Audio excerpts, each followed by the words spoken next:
Welcome to the Hudson Library. We're very happy that you've joined us this evening. I've been a librarian here at the library for a couple of years, and I am very privileged to be a part of the art series that we've had here. And what I marvel at the most in the Hudson community is what art lovers we have here. So I'm very excited to have this program here tonight on Pablo Picasso. I do want to mention a couple of upcoming author programs that we're going to be having. In the back, you may have grabbed on your way in our author brochure, which details the different authors we have coming up here in 2018. Gwen is in the back there with the brochures.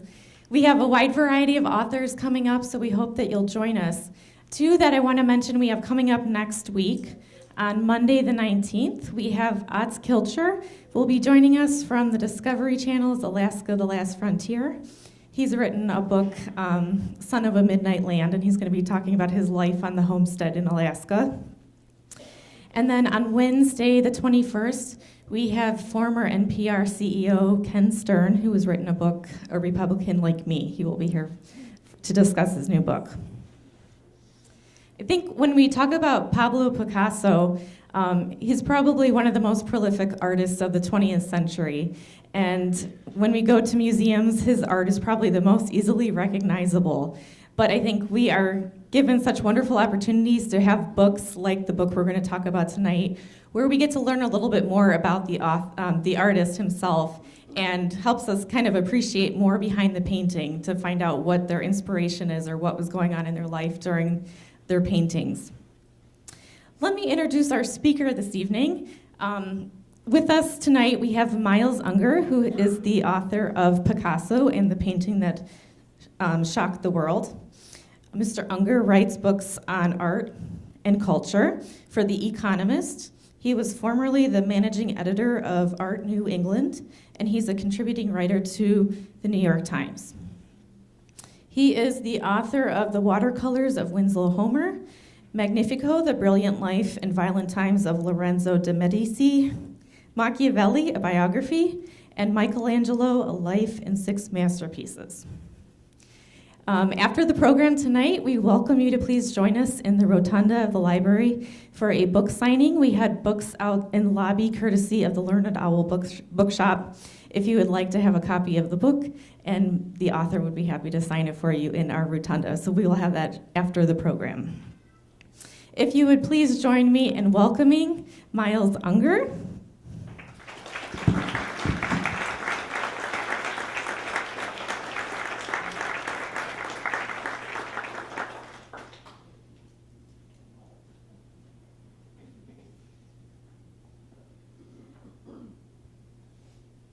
Good evening. As Allison said, I have just written a new book on Pablo Picasso. Not a full biography of Picasso, but Picasso, the young Picasso, before he became famous, as he was becoming famous, the breakthrough years, the revolutionary years. Concentrating, and tell me, I'm not sure if you can hear me and whether I'm being, if you can't hear me in the back, maybe, I'm good, okay. So, mainly concentrating on the years, his first years in Paris, from 1900 to 1909, the period when he made his greatest breakthrough, when he developed Cubism, and he went from being an obscure, unknown young Spaniard living in poverty to becoming the leader of the avant-garde. So by the time we leave him, he is not quite famous, but he is sort of the acknowledged leader of the young generation in art, and he was well on his way to becoming the most famous artist of the century. This is always the part, and I've written a number of artist biographies, and this is always the part that interests me, the part where the artist becomes who we know him to be, or who we know her to be. And it's probably the most interesting part of any biography to me, anyway, is that part where they're becoming that person. They're developing their style. They're developing their own genius. And this is what attracted me to this particular period in Picasso's life, and also because it's just a wonderful, the background is so wonderful. This takes place in Montmartre, in Paris for the most part in Montmartre. He lived in a couple of different neighborhoods, but the sort of the la vie bohème, the sort of squalor, and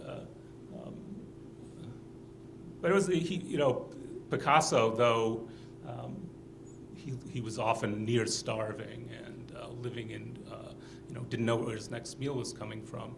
He looked back at these days as the happiest days of his life, and this was the golden age as far as he was concerned. When he was rich and famous, he would look back and say, this was the time when I was famous and when I was truly doing what I wanted to be doing. And he said at one point, when I was in the Bateau Lavoir, which is where he lived for much of this period, he said, then I was a painter, not a freak. And he had a very complicated relationship with his own fame. And but this is the gestational period in Picasso's life that I wanted to concentrate on. So here we have Picasso right around this time. This is probably in 1908, 1909, so the sort of ending period of that we're talking about, right when he begins to get some success, begins to get some money. He's, you can see him looking a little smug. He's got what looks like a pretty good overcoat there, which isn't always the case. But you got the pipe there. So he's looking kind of. This is the period at which his mistress calls his embourgeoisement. The period in which he moves out. So this is the ending period where he moves out of the Bateau Lavoir. He has a maid and his mahogany furniture, and they're no longer living in this little tenement, one-room tenement with the ashes on the floor and paint tubes and turpentine. But he becomes like a middle-class, successful man. It's also the story as well of a single painting. This is, many of you might recognize this, the famous Demoiselle d'Avignon, which hangs in the Museum of Modern Art, and is considered by most scholars to be sort of the central founding or key work of the modernist movement. So it's a story of how this young man, this relatively unknown Spaniard in Paris, paints this revolutionary painting. Transforms the course of Western art, and I would argue really transforms the sort of the way the 20th century and modernism is seen. And we'll get into that a little more exactly sort of how it's looked at. One of the things that it's a little awkward in a slide presentation like this is the sense of scale. We have a little photograph here, which is probably a few inches high. Les Demoiselles d'Avignon is about 9 feet high. So it's if you've seen it in a museum, it packs a powerful punch. I mean, it's a large, difficult, aggressive painting, and scale is part of that. The impact it has. I just want to sort of give you a sense of when people first saw this painting in Picasso's studio in 1907, the kinds of things they said about it. He had a friend, the poet André Salmon, one of the so-called bande à Picasso, the people who followed him and were part of his groupies, basically.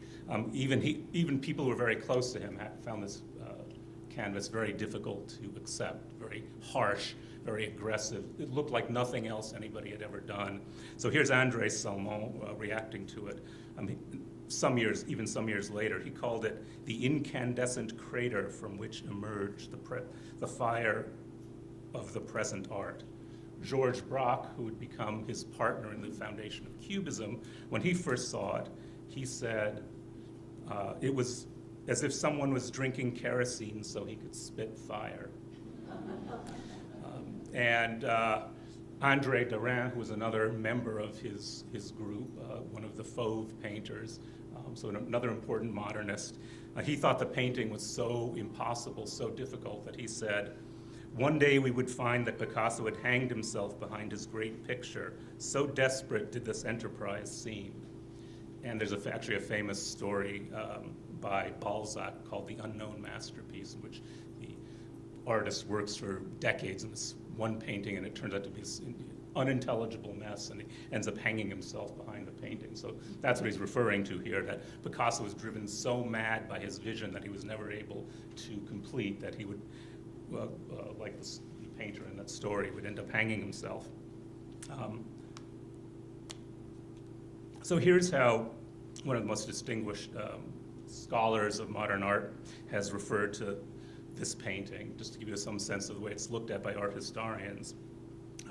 He says, carrying the destructive force of an earthquake, the demoiselle splits historical time into an old and a new epoch, BC and AD, as if in 1907, Picasso and with him, all of art were reborn. What he did before this watershed year might belong to a different era. And one of the things that I think is so important about this painting is it transforms Picasso himself. This is the first painting in which we see that side of Picasso that I think is probably very familiar to you, that sort of aggressive, disturbing, belligerent side of his personality. There were other aspects, and hopefully at the end I'll have time to talk a little bit about sort of different sides and the sort of how Picasso's personal life and relations with women should be sort of looked at in this age of sort of the Me Too movement. But this is certainly one of those sides of his personality, that kind of, woman as kind of devouring vampire, that kind of hostility and rage and fear of women that we see here, and you see in so many of his portraits of his various mistresses. So he could go from being very tender and very voluptuous to being kind of angry and savage about the women in his life. So I just wanted to say a couple of things about the way Picasso sort of later on, looking back on his own career, thinks about art, and I'll give you some sense of what went into the sort of dark energy that goes into this painting. He says, yes, art is dangerous, and if it's chaste, it isn't art. So that gives you a sense of these, kind of, the sort of aggression he feels is an important part of art, the power to disturb and to upset, and to transform and make you see in a different way is a very crucial part of the Picasso that we've come to know. He also said, art is an instrument of offensive and defensive war against the enemy. And again, he was a very superstitious man, and he felt that we were surrounded by dark forces. And he called this his exorcism painting. He really believed that he was exorcising the demons within himself and propitiating the demons that he felt were sort of surrounding us by giving them a voice, by giving them a face, by having them display themselves in this way, that somehow he could tame that savageness that he felt was so much a part of life and of sexuality as well. So I also wanted to do in this book is to sort of say how we get from here to there. This is on the right of a portrait of his art dealer done in 1910, Henry David Daniel Kahnweiler, and on the left is the portrait of Gertrude Stein, his great patron and the great avant-garde writer, who was one of his first and most important patrons. These works are separated by 4 years. So in that space of 4 years, and thinking about Les Demoiselles d'Avignon sort of standing right there in the middle, we get from this to this. And even this is a pretty radical and avant-garde painting by the standards of its time. Not at all sort of realistic in the traditional sense, but still very recognizable as a figure sitting there. So one of the things I wanted to tell is the story of how one gets from one place to the next, how a revolution happens. So here's a good sense. And then we're already somewhere along. You can see, and there's enough similarity here that you can see where he's going. But again, it's a pretty dramatic shift in the space of 4 years. I think you'd have to agree. I want to have an interesting quote from Picasso himself, who talked about this particular portrait. It gives you some sense of how the Cubist mind works. He said of this portrait, "In its original form, it looked to me as though it were about to go up in smoke. But when I paint smoke, I want you to be able to drive a nail into it. So I added the attributes, a suggestion of eyes, the wave of the hair, an earlobe, the clasped hands, and now you can." And you can see that. There are parts of this, you see up there, the hair there, the clasp, there are parts of it really comes together. And he does this cubism at some point, sort of seems to almost be vanishing. The forms seem to vanish almost altogether, but they always bring them back. It's something sort of tomboy or something that's more recognizable. And this sort of tension between the abstract and the real is something that was very important in Cubism. And it's nice that we have, Picasso was not generally that articulate about his own art, so it's nice that we have specific work where he said very precise things, recognizable things, to give you a sense, so you can get inside his head and sort of see how he went about making a painting like this.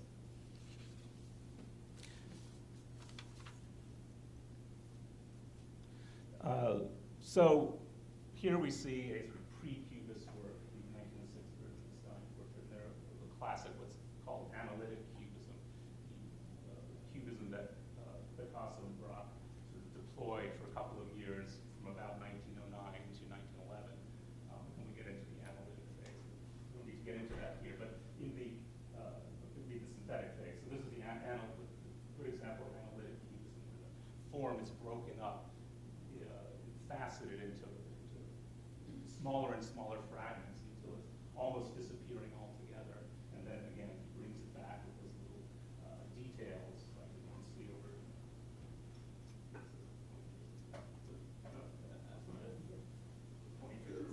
Well, you see over on the left, there's a little popular model. It's very, real.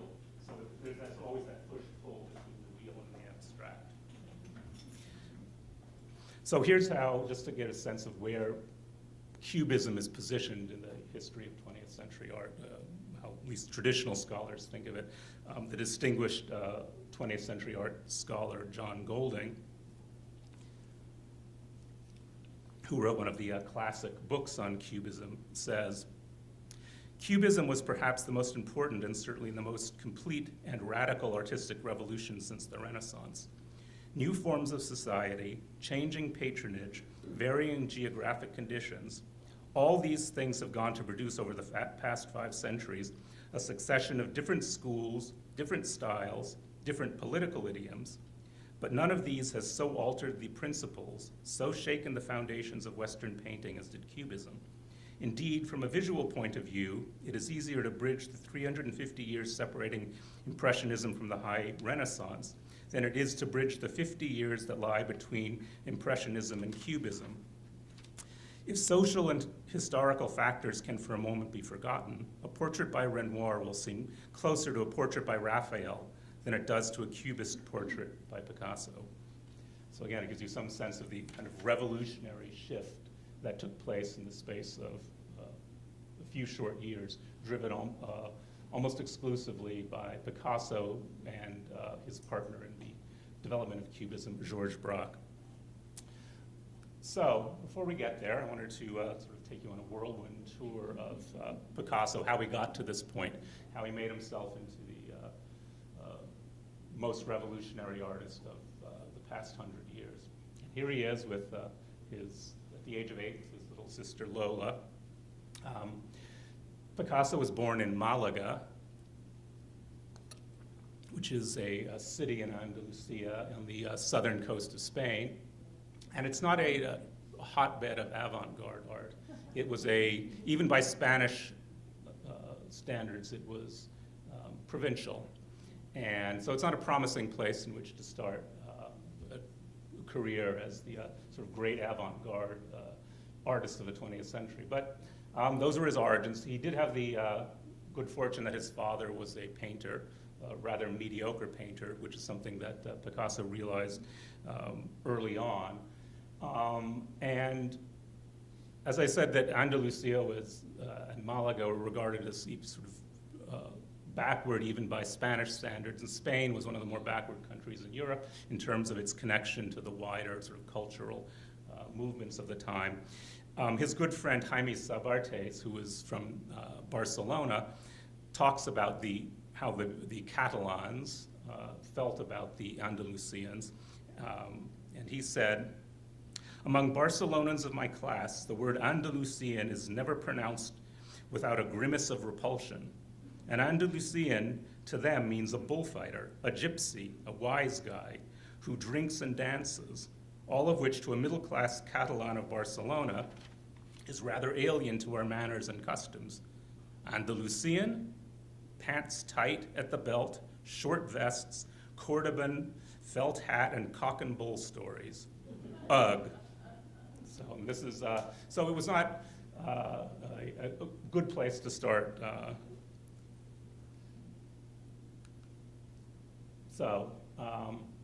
Two very different works. You will see. I wanted to bring this again. Here's the problem with scale. This drawing is a few inches high. This is Guernica, which is 12 feet across, something. So disregard the reason I bring this in is I wanted to show you the sort of training that Picasso got. So Picasso's father was a painter of what Picasso called fur and feather paintings. He raised pigeons, and he painted pigeons. He was very much a pigeon. He was a pigeon guy, and Picasso made fun of his father, whom he loved, but he realized early on that he was a mediocrity. But his father, being an art teacher, gave him a very firm grounding in sort of the traditional training. Here's a drawing that Picasso made at the age of 14 of a classical nude. So the art schools, the students would all sit there with these plaster copies of classical nudes, and they would draw them. This is one of the exercises he did in school. And you can see at a very early age, he was quite an accomplished draftsman. And this is very important for Picasso's work. He tends to veer back and forth between the sort of more realistic, more classical style and the sort of more avant-garde. But even when it's doing sort of one of the great avant-garde monuments of the 20th century, you can see that he draws on that tradition. You see it on the lower corner. It's basically a version of a classical statue. So to him, this was a source of material. He drew on it psychologically. There are probably Freudian reasons for this. Why he associated with his father and the training he was forced to even have at the hands of his father. But that classical training also stood him in good stead, so that when he began to break up the figure, when he began to sort of make these transformations, he had a grounding in anatomy and drawing that allowed him to sort of distort form in almost endless ways, but still make it somehow plausible, make it work. And so this kind of training, though he dismissed it and he does more than anybody else ultimately destroy this notion of what art should be, it's always an important ingredient in his art. And it's always the sort of foundation, even when he is destroying that tradition.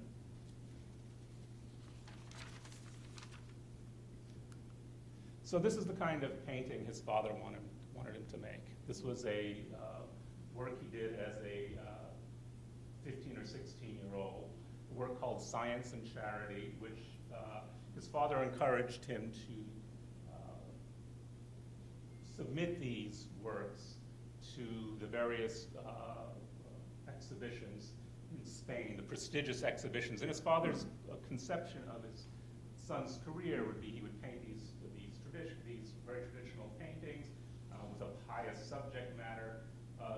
This is Picasso's father, Don Jose, posed for the doctor in this, as symbolizing science. So this is a very traditional kind of, it's got big themes. There's a model and subject matter. You can even see the kind of traditional way that he's composed this painting in the form of a cross, which gives a kind of pious symbolism to this work. But this is what Picasso's father had in mind for him, that he would continue to win prizes. This work won a gold medal when it was exhibited at the Malagan Exposition of Fine Arts. So Picasso was well on his way to becoming a very traditional painter in his father's image. And his father did really at some point give up art and sort of invest all his hopes in his son. His son was a prodigy, he's obviously immensely talented, and the whole Ruiz family, because Picasso's family name was originally Ruiz. The name Picasso comes from his mother's family.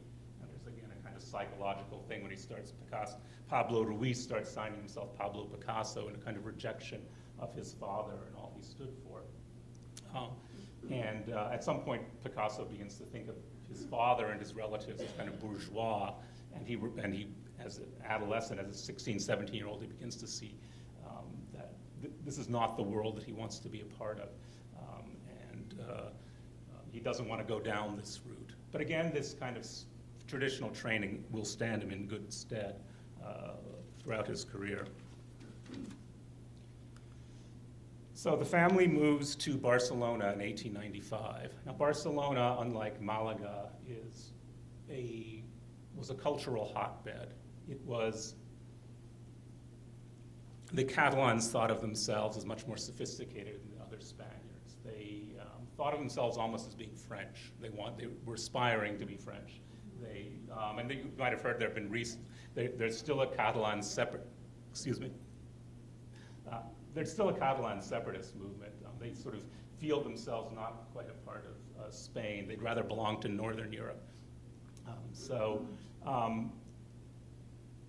There was a progressive movement of Catalan and Barcelonan artists. It was known as modernisme, the Spanish or Catalan version of modernism. It was based sort of on Art Nouveau and Impressionism, but they saw themselves as progressive.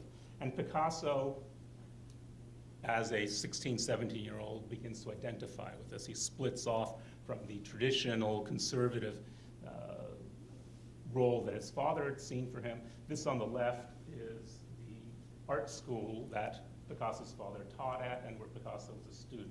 It's called La Locha, which means the exchange, because it was held in the stock exchange building. But this is where he got that traditional training. And over here on the right, we see a prime example of modernist architecture. And inside this building was a cafe called Els Quatre Gats, the Four Cats. And this was the center of the modernist movement in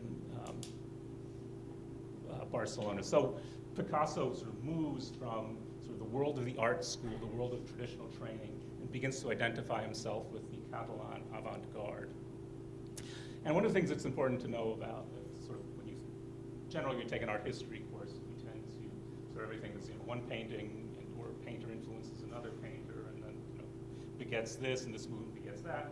But to a large extent, these and one of the things I like to write about when I write about artists is the sort of lives they led and how the social, the everyday existence impacts and fed into these shifts in their art. And one of the ways to think about modernism is to think about the shift from the art school to the cafe or the tavern. Because the traditional way, both in Spain and in France, is you'd go through to schools that were funded by and run by the government, and then you would get prizes, then you would get a position as a professor, and it was all, it was all very much, it was run by the government. It was very much a tool of statecraft. The paintings you were supposed to do were supposed to reflect well on the country, heroic stories of the past and of the church and all that. And it was technically based on a very sort of traditional training in drawing from the nude and drawing from classical past. But when artists started hanging out in taverns and cafes, when they rejected the art school, you have a very different kind of world begins to emerge. And this happened in Paris first, and when El Quatre Gats opened in Barcelona, it was an attempt to sort of recreate that avant-garde world that the Parisians had known for decades. And I just want to briefly read a quotation from Claude Monet, who the Impressionists were very much artists of the cafe, and they had their favorite cafes that they hung out in, the Café Gerbois, the Nouvelle Athènes, and Monet gives you a sense of what it was like to how that stimulated his art and the kind of conversations he had. He says, "Nothing could have been more interesting than these talks with their perpetual clashes of opinion. You always left the cafe feeling hardened for the struggle, with a stronger will, a sharpened purpose." So again, when Picasso begins to, he starts cutting from school, he's not interested in the classes his father's teaching, but he begins to hang out with other artists who are discussing these ideas, discussing the latest fashion from Paris, the latest, what happened in the Salon des Indépendants or the Salon d'Automne. So the discussions are very different, the training is very different, the whole focus is very different. But to be a true avant-garde artist, even in Barcelona, which compared to Malaga was way, decades ahead, you had to go to Paris. And this was the dream of every young progressive artist. And in 1900, Picasso and his friend Carlos Casagemas pay their first visit to Paris. And this is just a photograph I took of the square in Montmartre. Happens to be the square where Picasso would later live. But Montmartre was the center of Bohemian Paris. Many Spaniards of the progressive modernist artists had gone to Montmartre, had lived there, lived over the Moulin Rouge, and sort of brought back tales of the wonderful art, the dynamism, the sex, frankly, the drugs, the liberty that you had in Paris that you did not have in conservative Spain. So I read it. There's somebody, a writer who lived in Montmartre at the same time that Picasso did, give a description of sort of what it was like in those days. I think it's an evocative passage. The writer was André Warnaud, the critic who coined the term the School of Paris, and he said, It is in fact entirely paradoxical that against the ruined backdrop of the Boot is the Parisian's name for Montmartre, of the Boot's tiny streets, so outdated and trampled with withering tradition, a new spirit burst forth. So new, lucid, and bold that it would animate an entire generation of artists and writers. It is absurd indeed to imagine these young men living within the old walls where the blue forget-me-nots of seamstresses and arts students still bloomed. No land was ever more in contradiction with its inhabitants than was this village, which was half in ruins, steeped in sentimentality, vulgarity, nostalgic love, and languid idlers, when Picasso and Derain, Van Dongen, Dufy, Braque, Modigliani, and André Salmon, Pierre Macorlin, Dorgelès, and Raynal lived there, and Apollinaire was a frequent visitor. This is a fact. For 10 years, those who contributed the most to creating the new spirit lived in Montmartre. So Picasso moves to Paris. He doesn't move to Paris. He visits Paris to see his excuse that he gave to his parents, who were reluctant to see him go, was that he had a painting hanging in at the Exposition Universelle, which is a great honor for a young artist, in the Spanish pavilion. So he convinced his parents to go. And so he and Casagemas go, and Picasso loves it. He's very taken with the life of young, unattached, bohemian artist in Paris, and the scene was much more vital. The three friends who stayed there in this studio in Montmartre, the studio also came with three young ladies who were very willing to hook up with them, which was part of the attraction. Picasso, who had a very sort of robust sexual appetite, had a great time and loved the sort of the hedonistic aspect of it. His friend Carlos Casagemas, who had a very conflicted view, may have been a closet homosexual, but had got these weird attachments to women that became obsessive and unhealthy. For him, it was tragic. He ended up meeting a woman there, one of the three women, and ended up killing himself over her. Here is the Picasso's great blue period painting, La Vie, which is, many of you have probably seen since it's in the art museum. He uses his Casayemas, his portrait, a couple of years after he dies. Originally, he had painted his own portrait into that male figure, but then he changed it to Casayemas' portrait. But these were very difficult years for Picasso. After his initial seduction by Montmartre, he had a very hard time making it. This was the period of where the so-called blue period, and you can see in his self-portrait on the right, he's gaunt, haggard, haunted. In some ways, a romantic hero, but this sort of depicts the low point of his life,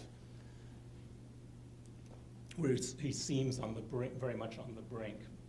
He actually said that it was the suicide of his friend Casayemas that had him painting in blue in the first place.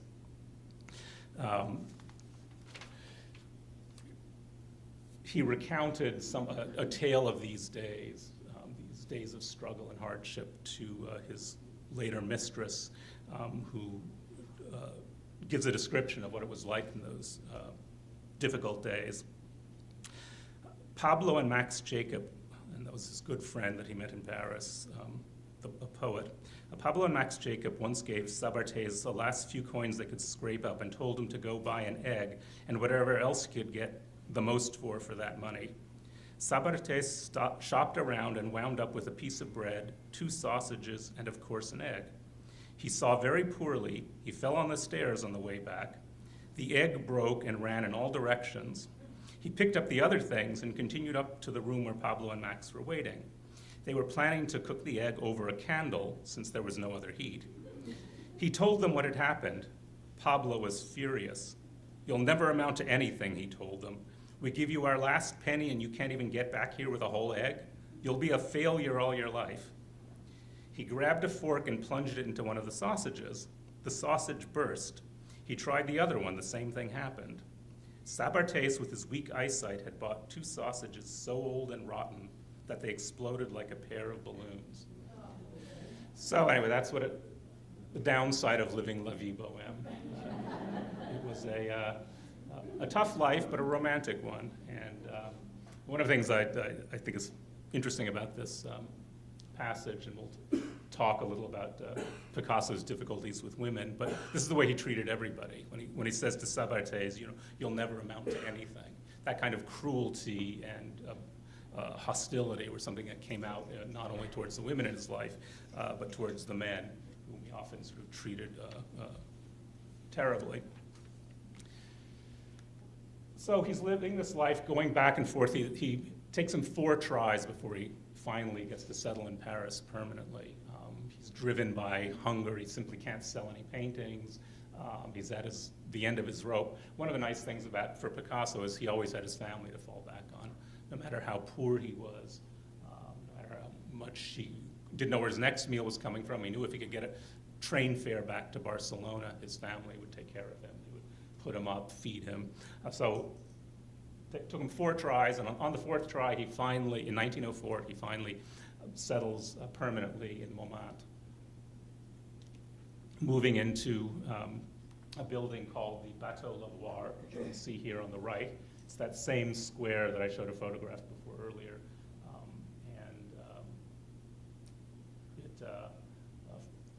The picture I took was from the other end. This is looking down that same sloping plaza. The Bateau Lavoir, this low building here on the right. And Picasso's studio was in the back of this building. And I'll just give you a description from his art dealer who met him in 1907, Kahnweiler, who describes his first encounter with Picasso, gives you some sense of the kind of conditions they lived in. "I knocked at the door. A young man, bare-legged with his shirt flapping open, came to the door, took me by the hand, and asked me to come inside. It was the young man who'd come a few days earlier. Thus I found myself in Picasso's studio. No one has any idea of the poverty, the disgraceful misery of those studios in the Rue Ravignan. The wallpaper hung in ragged strips from the planks of the walls. There was dust covering the drawings and rolled up canvases on the sagging sofa. Next to the stove, a volcanic mountain of ashes. It was frightful. It was there that he lived with a very beautiful woman, Fernande, and a great big dog named Frika. So that just gives you a sense of how tough things were. But it was not all misery. In a year or two, Picasso begins making a little bit of money. And as I said before, modern art was really a movement that grew up in the cafes and the taverns. And this is a very famous tavern that's still there in Montmartre called the Leper Agile, or the Agile Rabbit. This is where Picasso liked to drink and hang out and spend time. When he had a little bit of money, he would go there, and there would be song and entertainment. Often he would pay for his drinks by giving a painting to the owner, a man named Fredé. In fact, there's a famous painting in the Metropolitan Museum of Art called At the Lapin Agile, which is a painting that used to hang on the wall of this cafe that Picasso had given them in return for running up a tab at the bar. A description of what it was like at the Lapin Agile was left to us by Francis Carco, another one of the Bohemians who lived in Montmartre at this time, and wrote a memoir of his time there called The Last Bohemia. So he said, "We did not feel the want of money so very badly then, for we could always find something to eat at Fredé's, the Lapin Agile, and a drink in exchange for a song, which we did not begin till our glasses had been refilled. Fredé was not stupid, and he loved artists of all kinds, so that when met at his place poets, painters, and writers, the amiable ladies who shared our destinies at the time were not hard to please. They always answered when asked what drink they wanted, the cheapest there is." So this is sort of the upside of those struggling years.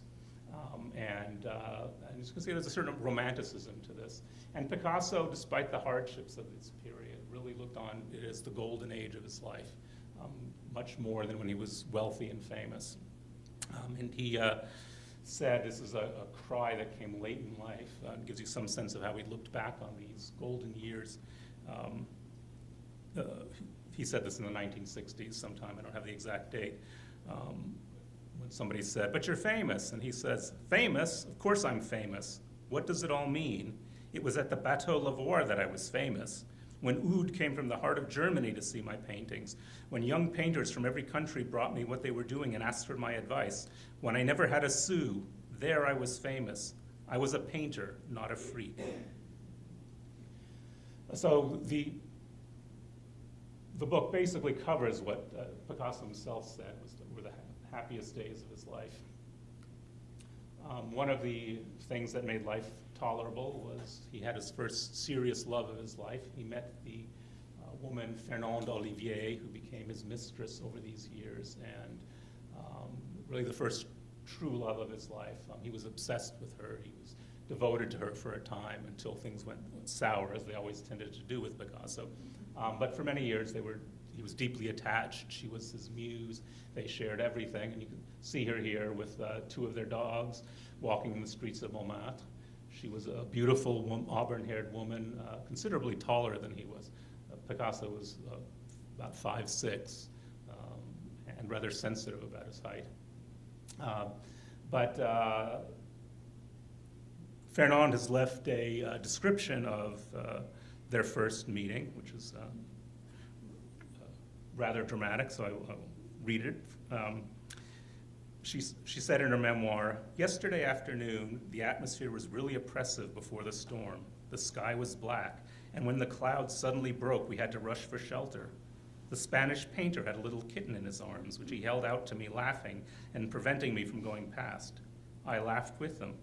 He seemed to give off a radiance, an inner fire, and I couldn't resist his magnetism. I went into his studio, which is full of large, unfinished canvases. He must work so hard, but what a mess. Dear God, his paintings are astonishing, I find something morbid in them, which is quite disturbing, but I also feel drawn to them.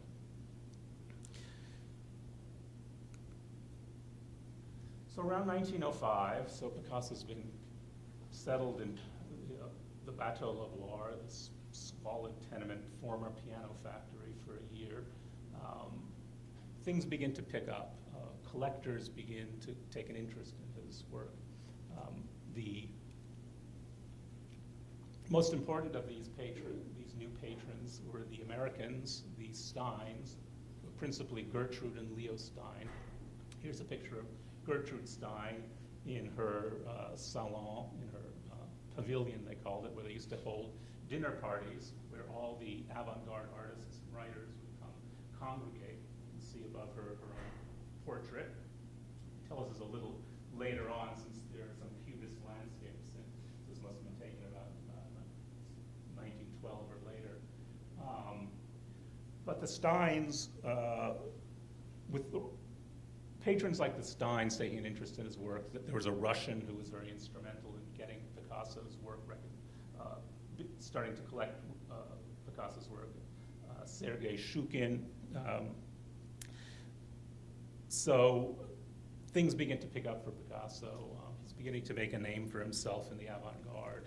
He's beginning to make a little money, going out to the Leper. He loves to go to the circus whenever he has some money. But one of the problems with the Steins, the Steins begin to see themselves as these tastemakers of the Parisian avant-garde, is another artist who's part of their stable.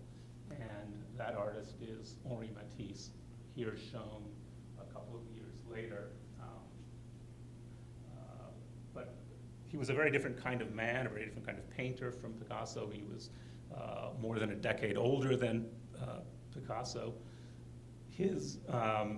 People made fun of him by calling him the professor. He was very had this very scholarly air. He'd constantly lecture you about his theories on art. He was quiet, he was intelligent, he was dignified, almost the opposite of Picasso in every way. Gertrude Stein has an interest, who liked to mix it up a bit and stir trouble, but so you can take these words for what they're worth, but she describes the relationship between Matisse and Picasso in these early days. She said, Matisse and Picasso, then being introduced to each other by Gertrude Stein and her brother, became friends, but they were enemies. Now they are neither friends nor enemies. At that time, they were both. And it's certainly true that they did stoke a rivalry between the two figures who they regard as the leading avant-garde painters of the day. And in 1905, Matisse is sort of vaulted into the lead. The Spring Salon that year featured a room called the Room of the Fauves, which in English would be the Room of the Wild Beasts. He and Andre Derain and De Vlaming and a couple of other artists come out with this new way of painting, which is seemed to most critics to be barbaric and infantile and violent and unpleasant in every way and revolutionary, which, for the avant-garde, if you could sort of pull off that feat, that sort of, at least among your peers, that made you famous, that's what you wanted, to outrage the public, to be the next new thing. Here's a critic who did not appreciate what they were doing, describing his reaction on first seeing these paintings. We come to the most astounding room of the salon.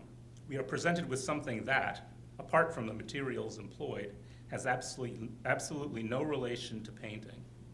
The pictures are made up of shapeless masses of colors, blues, reds, yellows, greens, spots of crude color happily juxtaposed, as in the barbaric and naive games children like to play with the paint boxes they receive for Christmas.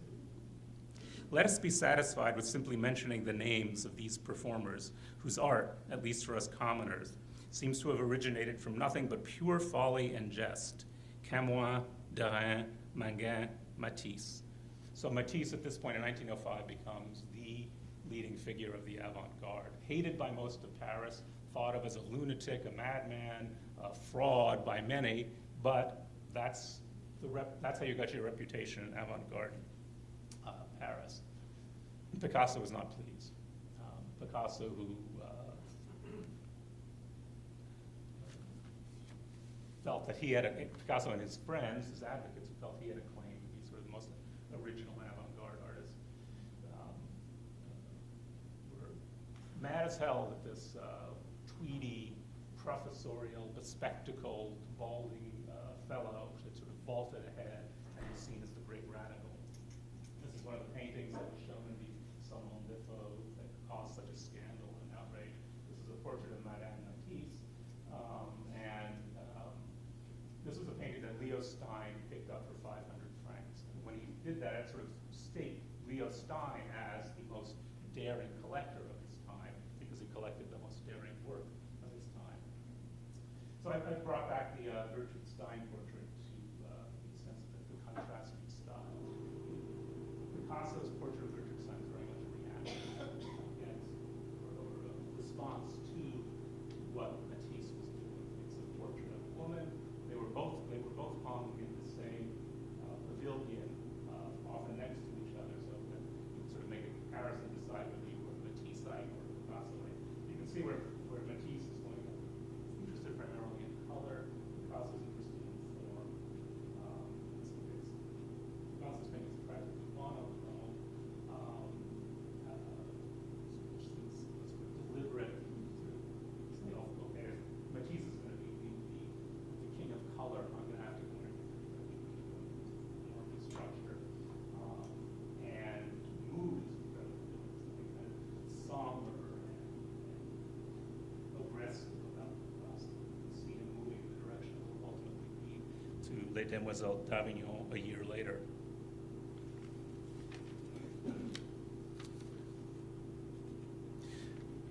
But his friends did not give up, even though Picasso was now playing second fiddle to Matisse in the eyes of the radical French art world. There were still advocates.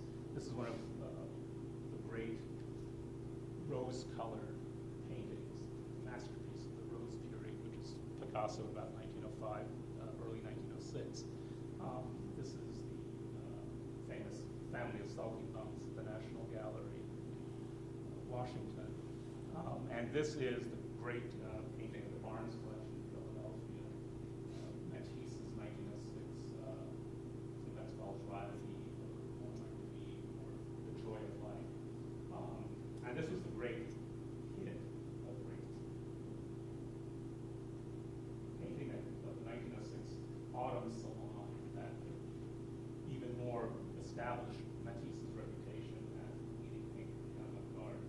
I wanted to make this particular juxtaposition because Picasso's friend André Salmon tried very hard to pump up Picasso, so he wrote this review in a magazine, and he said, "Picasso is not at the exhibition, doubtless with very good reason, but we regret not seeing here his visionary harlequins, his prophetic children, his breathless flowers and dolorous mothers. Vallard and Sagot more happily are exhibiting some of his incomparably poignant canvases. Painters and poets are duty-bound to go down to the Rue Lafitte. People know too well the boulevard and not enough the Rue Lafitte so nearby, where there are 10 canvases by Picasso, which are the newest contribution to painting for 10 years. But Picasso knew that this was not true. Picasso, one of the reasons he didn't show, and he was tended to be reluctant to show in big public salons, is he knew that Matisse had beaten him. He knew that Matisse was the more radical, more interesting, more avant-garde artist, and he did not want his work seen in comparison with Matisse. Now, I think Picasso's Family of Saltimbanques is a great painting. In terms of how good they are, these are both great monuments of early modernism. And I wouldn't say one painting is better, but clearly Matisse in 1905, 1906 has pushed the envelope much further, and Picasso needs to make a response if he's going to take over the lead. And this is really where Les Demoiselles comes in. Les Demoiselles is Picasso's response. He's saying, okay, well, Matisse is doing something radical, but there's something even more radical that can be done, something that has to come out of my own particular gifts, which were not for color. Picasso was not a great colorist. He was an artist of form and of shattering form. And I just wanted to leave a sort of brief survey with this self-portrait of 1907. We can see him moving in a very different direction, much more geometric direction. Everything is simplified, broken down to almost that caricaturish level. There's a kind of intensity here, almost a madness. These huge staring eyes that recalls the Egyptian hieroglyphs, savagery with which the paint is applied. And all this will go into the painting of his great 1907 masterpiece, which I'm not going to discuss because I don't want to totally give the book away. So this is where we are leading up to in the book. He realizes he needs to respond to Matisse. He's pushing his art in a very different direction. He's going down. He's looking at African art. He's looking at Iberian sculpture. He's looking at sort of trying to attack the most primal, primitive, savage elements in art. Whereas Matisse is very much an artist of light and pleasure. Matisse famously said that he wanted his art to be an armchair for the eyes, where you could sort of come and rest, and it would be sustained, it would be beautiful. Picasso wanted to reach for something much more savage, much more primal. And this is, so when he spends the first 8 months of 1907 struggling to give birth to this vision, which is the longest and most difficult painting he ever worked on. In fact, it's one of the most, in terms of the sheer amount, volume of drawings and work that went into it, is a sort of great labors. I mean, Picasso was notorious for speed, for tossing things out, dozens of works a day. But this work he spent 6 months on, filling 16 notebooks full of drawings, trying to give a new language of form, a new language of expression, and we can begin to see that kind of moody seeking, the kind of psychological pressures that were on at the time, that fed into and out of which this great masterpiece came. So here I've, this is as far as I want to go with the sort of narrative of the book, but I did want to bring up a topic which I've now done a few interviews since my book came out, and one of the things that I'm always asked about is Picasso and his attitude towards women, how Picasso should be viewed in the Me Too era,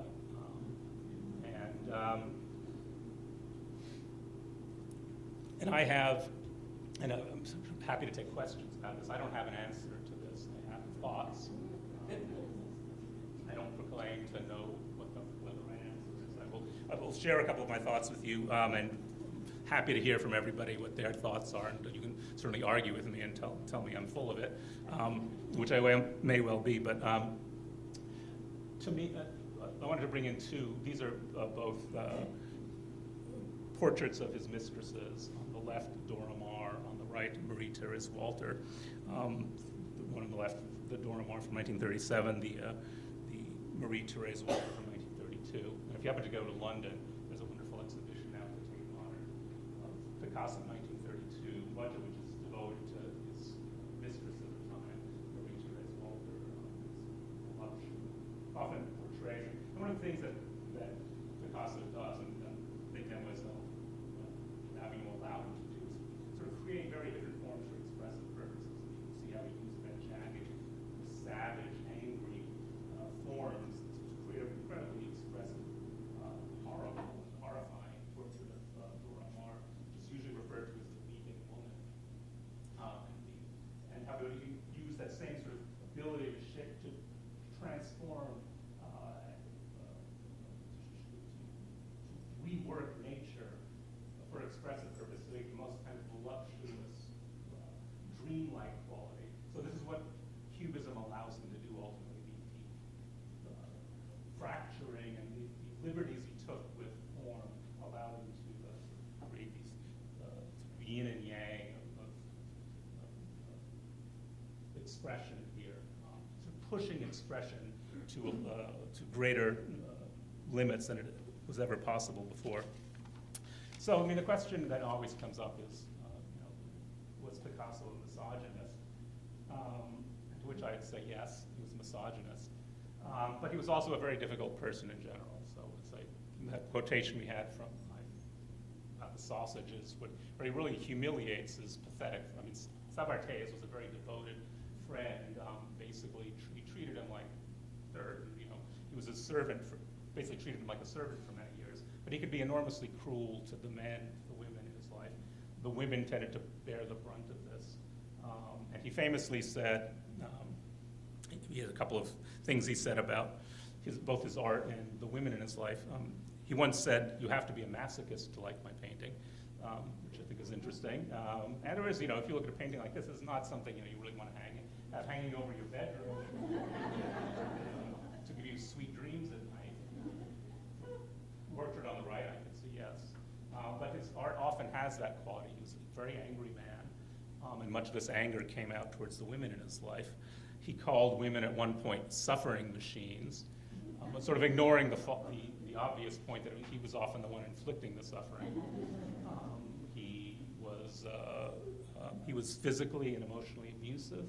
But I think I guess where I come down on this is he was a terrible person in many ways. He was bullying, domineering. He could be very cruel. He could also be enormously charming. One of the things you learn about Picasso from the people who associated with him, he was enormously charismatic. People were drawn to him. He had an intensity to him. He had a fire that people found attractive. But he could be violent and he could be abusive. He could be extremely tender and charming and magnetic and funny. He was all of these things. But this is what you get in this kind of expression.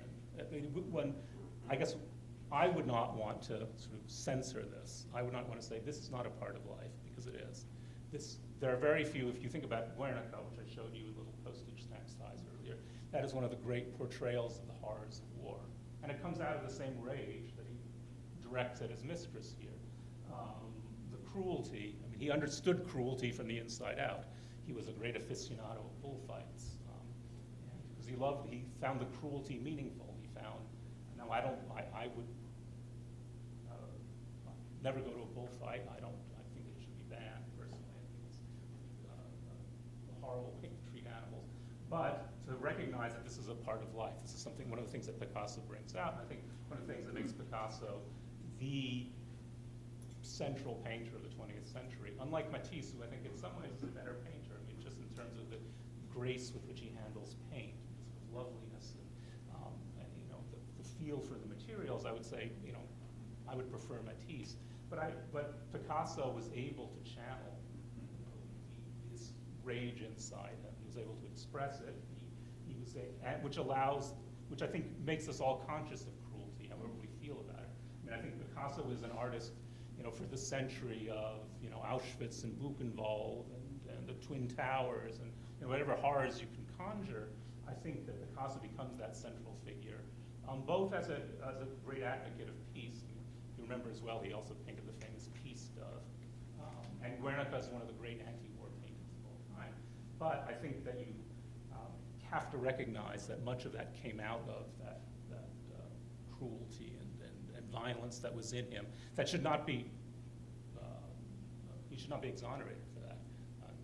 If he were alive, I think he would have to be dealt with harshly. He should be condemned. But I think in terms of his art, I think one has to recognize that that same sort of passions and rage that fueled his art, that came out in his life, also fueled some of the most powerful expressions of which the human animal is capable of. So that's where I happen to come down on this, and it's not I think a satisfactory answer, because you cannot absolve him of the way he treated the women in his life, but the art is still immensely powerful for all that, and in part because of that element inside him.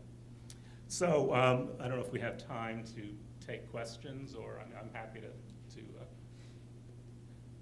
take questions. Anybody want to argue with me on how we should, or not, or approve and say, right on, or.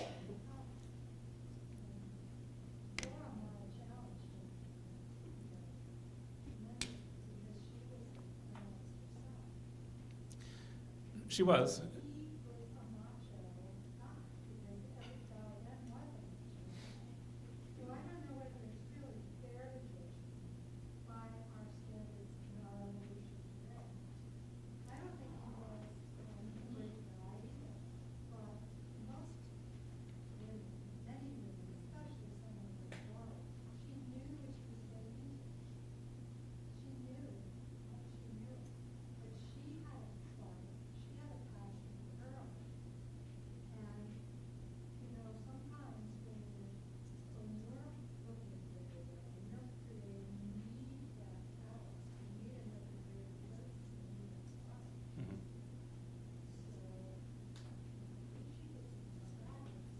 She did. She was a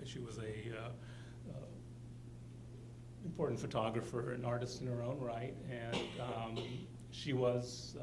I wouldn't say she gave as good as she got. I think she got a lot of work. She got the short end of the stick. I think very few people could. Yeah, I don't think Picasso treated her well at that point. And he was capable of terrible betrayals. I think that the way he treated Max Jacob, for instance, basically abandoned him to the concentration camps. He wouldn't stand up for him during the war, is perhaps a greater betrayal than anything he ever did to any of the women in his life. But I think even by the standards, yes, you can't judge people of the early 20th century, or late 19th, early 20th century by the standards of today. But even by the standards of the day, he was a belligerent, and he was capable of enormous cruelty, and I don't think it's excusable. I don't know if I would say it's the redeeming feature, but he was able to find that, to channel that into expressive and inventive forms, which I think is which is why we continue to be interested in him, because his rage was not simply, if he were simply a wife beater or an emotional abuser, we wouldn't be interested, but he managed, that is such a part, he saw life as cruel. He saw, he was cruel to himself, he was cruel to those around him, he was deeply superstitious, he was death haunted, and he found ways of using those dark elements in his personality to create some of the most powerful and inventive forms in the history of art. Any other questions or comments or about this or any of the other?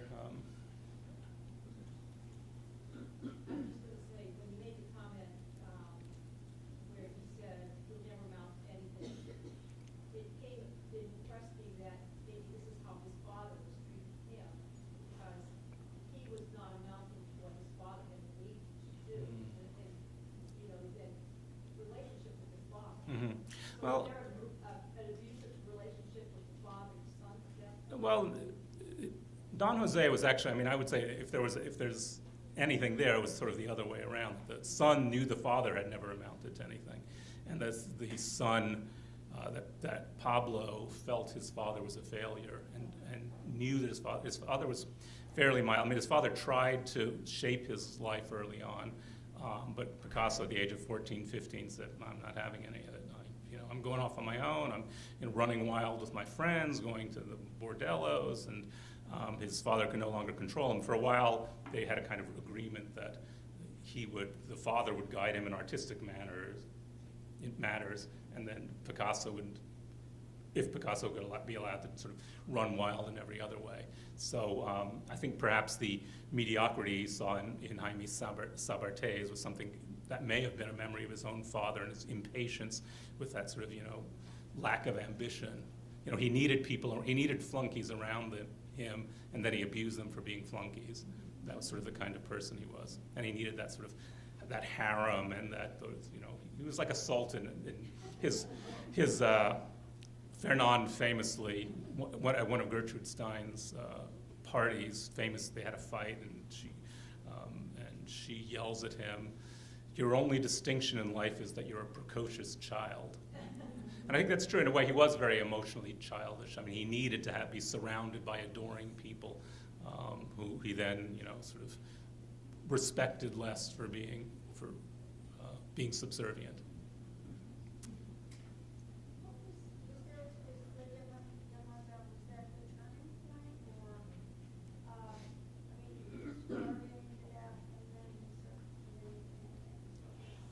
Well, it's a slide. I sort of gave you the quick tour. There was a step. By the time he painted Les Demoiselles, and it started in the winter of maybe the last weeks of 1906 into 1907, finally finishing it in the summer of 1907. So by the time, before he started, he was beginning to experience some success. Financial, he was being collected, he was making some money, he was no longer sort of living right at the edge. And Les Demoiselles was in many ways a setback, at least financially. He paints this, he spends 6 months of his life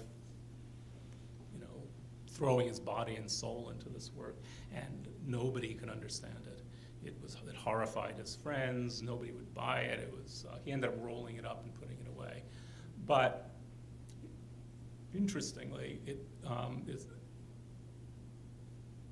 despite the fact that there was such that sort of he had moved so far out in advance that nobody could follow him anymore.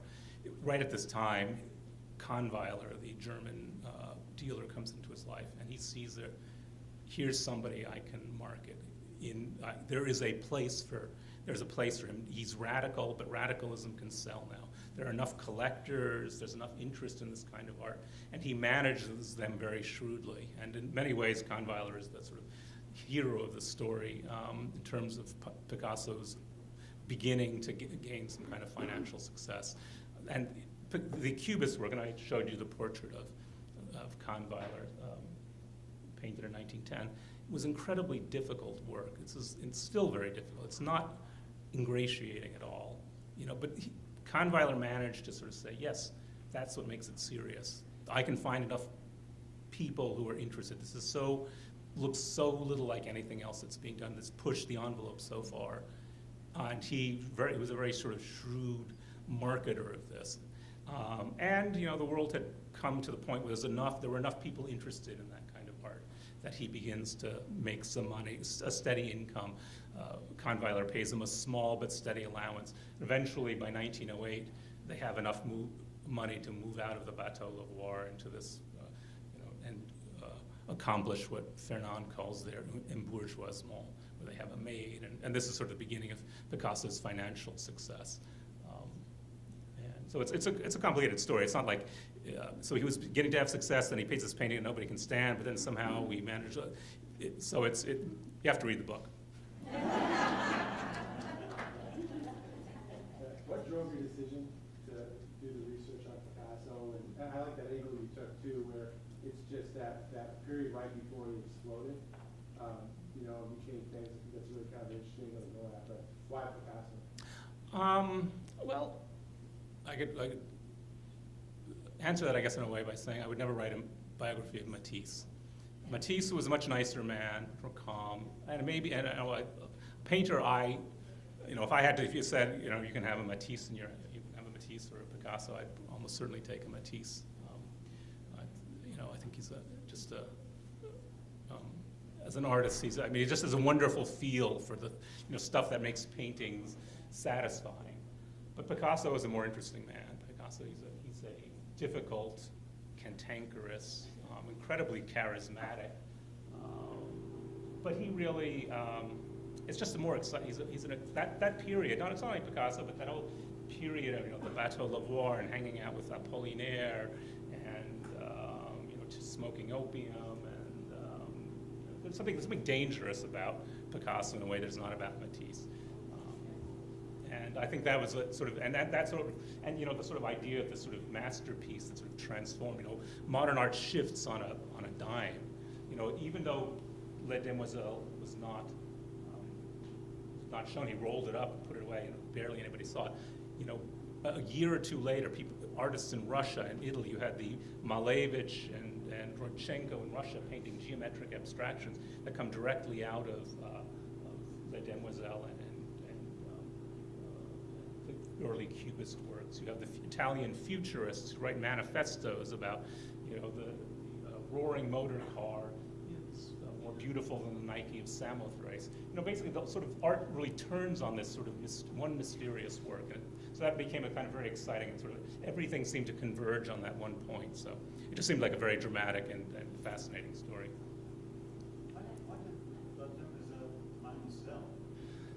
It sold in, I should get this right, I was just reading the chat. It was shown, in 1916, and for the first time publicly during the war. André Salmon showed it at an exhibition he was having of avant-garde French art. And that's when it got its name. It was not originally called it. He called it Les Demoiselles because he didn't want to point out that it was a whorehouse. The French, though they're not known to be prudes, were not ready for that. It sold a few years later. The interesting thing about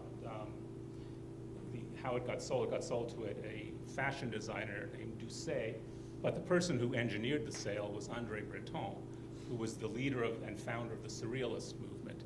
And he really rediscovers this painting and says, he was acting as Doucet's art advisor. He said, you really got to get this painting. It's the foundational painting of modern art. And Doucet said, I don't know, really, it's not my cup of tea. I don't really interested, but Breton persists for years, and he was the one who really sort of gave it its canonical place in the history. And then eventually it was sold. Picasso sold it for less than market value because Doucet promised he would donate it to the Louvre when he died, but that didn't happen. His widow ended up selling it to a private dealer, and during the lead up to the Second World War, where the art market in Europe was tanking, it ended up being brought over to New York, where Alfred Barr, who was founding the Museum of Modern Art, gets wind that this painting is for sale, and he eventually snatches it up, I think in 1936, if I'm correct, and it becomes this sort of central work and Alfred Barr, who not only founded the Museum of Modern Art, but shaped what we think of as the traditional narrative of modern art, sort of built the museum and built the narrative of what he thought modern art was around this one painting. And I get into it in the last chapter of the book. I think he also, in doing so, sort of only took one part of the meaning of the painting. He basically said, okay, this painting is the founding of Cubism and abstract art, geometric abstraction, without sort of facing the kind of difficult subject matter, the kind of sexual, psychological subject matter that's really also obviously there. So his reading of modern art based on this painting was, things have shifted since the 1970s and the feminist interpretations of the painting. But anyway, that's. Thank you all. Thank you.